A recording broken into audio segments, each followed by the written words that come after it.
নমস্কাৰ সকলোকে study driven Assam চেনেলটোলৈ পুনৰবাৰ আপোনালোকক স্বাগতম জনাইছো। আজি দুদিনৰ পিছত আমি পুনৰবাৰ কাৰেণ্ট এফেয়াৰ্স ক্লাছটো ষ্টাৰ্ট কৰিবলৈ গৈ আছো। কিছু অসুবিধা হোৱাৰ বাবে যোৱা দুদিন ধৰি আমাৰ চেনেলটোত ভিডিঅ' আপলোড কৰিব পৰা নাছিলো, তাৰ বাবে ক্ষমা কৰি দিব। আজি আমি 16, 17 আৰু 18 মাৰ্চ তাৰিখৰ গুৰুত্বপূৰ্ণ কাৰেণ্ট এফেয়াৰ্সখিনি এইটো ভিডিঅ'ত ডিছকাছ কৰিম। আপোনালোকে যদি আমাৰ কাৰেণ্ট এফেয়াৰ্স সিৰিজটো চোৱা নাই তেনেহলে নিশ্চয় আমাৰ কাৰেণ্ট এফেয়াৰ্স সিৰিজটো চাব বুলি আশা ৰাখিলো। এই সিৰিজটো কেৱল আপোনালোকৰ এক্সামৰ বাবেই নহয়, আপোনালোকৰ ডে টু ডে নলেজ গেদাৰিঙত, ডে টু ডে আপোনালোকৰ পাৰ্চনেলিটি ডেভেলপমেণ্টত এই সেশনটোৱে বহুতখিনি সহায় কৰিব। যিহেতু আপোনালোকে জানে আমাৰ এই কাৰেণ্ট এফেয়াৰ্স সেশনটো আমি 5 মিনিটৰ ভিতৰতে কভাৰ কৰিব ট্ৰাই কৰো। আৰু আজি APSC প্ৰিলিমছ পৰীক্ষাত যিসকলে অৱতীৰ্ণ হৈছিলে, মই আশা ৰাখিছো আপোনালোকৰ সকলোৰে পৰীক্ষা আজি ভালে কুশলে গ'ল বুলি। আৰু যিসকলৰ ভালে কুশলে যোৱা নাই তেখেতলোকে একো চিন্তা কৰিব নালাগে, কাৰণ আহিবলগীয়া আৰু বহুত কেইটা এক্সাম আছে আমাৰ অসমত। আমাৰ ADRE এক্সাম আহি আছে, তেনেধৰণে বহুত কেইটা এক্সাম আহি আছে। আপোনালোকে এতিয়াৰ পৰা যদি প্ৰিপাৰেচন কৰি যায় তেনেহলে আহিবলগীয়া এই ADRE এক্সামত খুবেই ভাল ফল দেখাবলৈ সক্ষম হ'ব। গতিকে আপোনালোকে নিৰাশ নহব।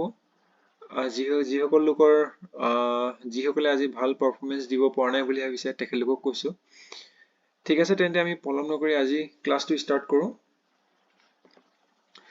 আজি প্ৰথম নিউজটো হৈছে ICC makes stop rule permanent in ODIs and T20s।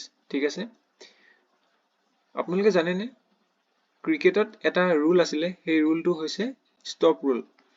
এই ষ্টপ ৰুলটো কি হৈছে, বৰ্তমান ICC পুনৰবাৰ ODI আৰু T20 ফৰ্মেটত লৈ আহিছে।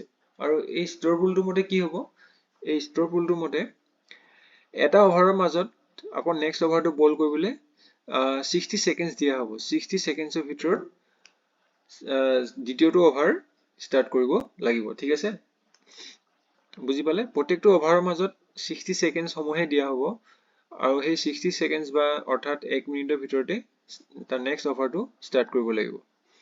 গুৰুত্বপূৰ্ণ হয়, মনত ৰাখিব।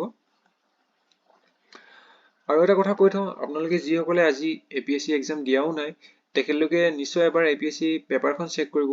সেই পেপাৰখন চেক কৰিলেও আপোনালোকে বহুত কেইটা আভাস পাব যে আহিবলগীয়া ষ্টেটৰ যিকোনো এক্সামত কেনেকুৱা ধৰণৰ প্ৰশ্ন আহিব পাৰে। ঠিক আছে, নেক্সট নিউজটো হৈছে আপোনালোকে জানে ৰিচেণ্টলি এতিয়া কি হ'বলৈ গৈ আছে, লোকসভা ইলেকশ্যন হ'বলৈ গৈ আছে এপ্ৰিলৰ 19 তাৰিখৰ পৰা। আৰু এইবাৰ লোকসভা ইলেকশ্যনটো ছেকেণ্ড লংগেষ্ট লোকসভা ইলেকশ্যন হ'বলৈ গৈ আছে, অৰ্থাৎ ডিউৰেশ্যনটো এতিয়া 19 এপ্ৰিলৰ পৰা আৰম্ভ কৰি জুনলৈকে, জুনৰ 4 তাৰিখে ৰিজাল্ট দিব।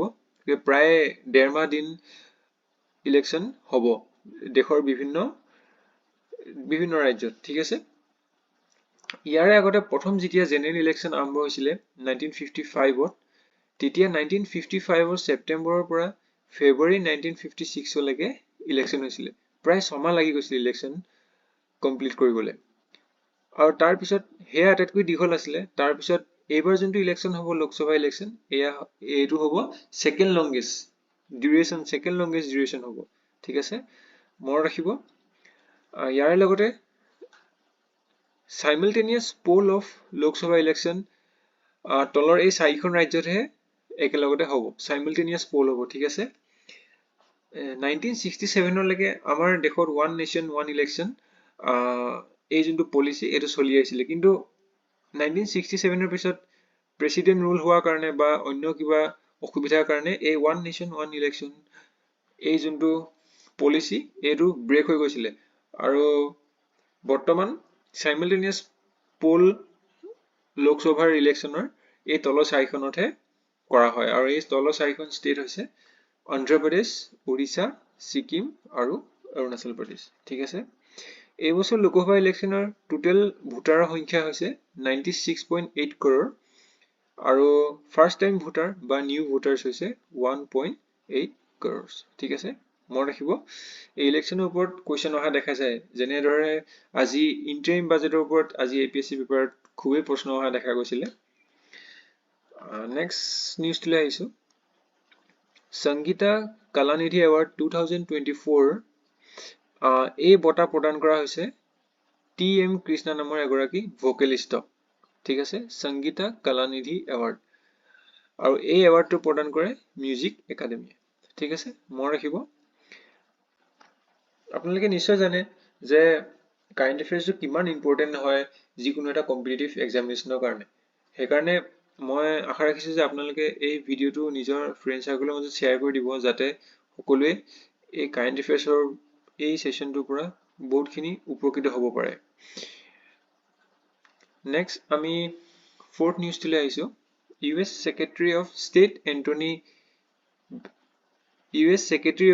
Antony Blinken arrived in South Korea for Democracy Summit ঠিক আছে এই ডেমক্ৰেসি সামিট ভাৰ্চুৱেলি 2021ত ষ্টাৰ্ট কৰা হৈছিল আৰু এই বছৰ ডেমক্ৰেসি সামিট কোনখন দেশত হ'ব সাউথ কোৰিয়া ইম্পৰ্টেন্ট কথাটো এটো নেক্সট নিউজটোলৈ আহিছো RCB clinches Tata Women's Premier League 2024 recently Tata Women's Premier League final হৈ গল আৰু ৰয়েল চ্যালেঞ্জাৰ্স বেংগালোৰ টিমটোৱে জিকিবলৈ সক্ষম হ'ল আৰু এই টাটা এই ৰয়েল চ্যালেঞ্জাৰ্স বেংগালোৰ টিমটোৰ কেপ্টেইন আছিল আমাৰ ভাৰতীয় ক্ৰিকেটাৰ স্মৃতি মান্দানা আৰু অৰেঞ্জ কেপ বাটাতকৈ হাইয়েষ্ট ৰান কৰা খেলুৱৈজন হৈছে এলিস পেৰী তেখেত অষ্ট্ৰেলিয়াৰ হয় আৰু হাইয়েষ্ট উইকেট দখল কৰিছে বা পাৰ্পল কেপ লাভ কৰিছে শ্ৰীলংকা পাটিল খুব ইম্পৰ্টেন্ট স্পৰ্টছৰ নিউজও আপোনালোকৰ এক্সামত খুবেই অহা দেখা যায়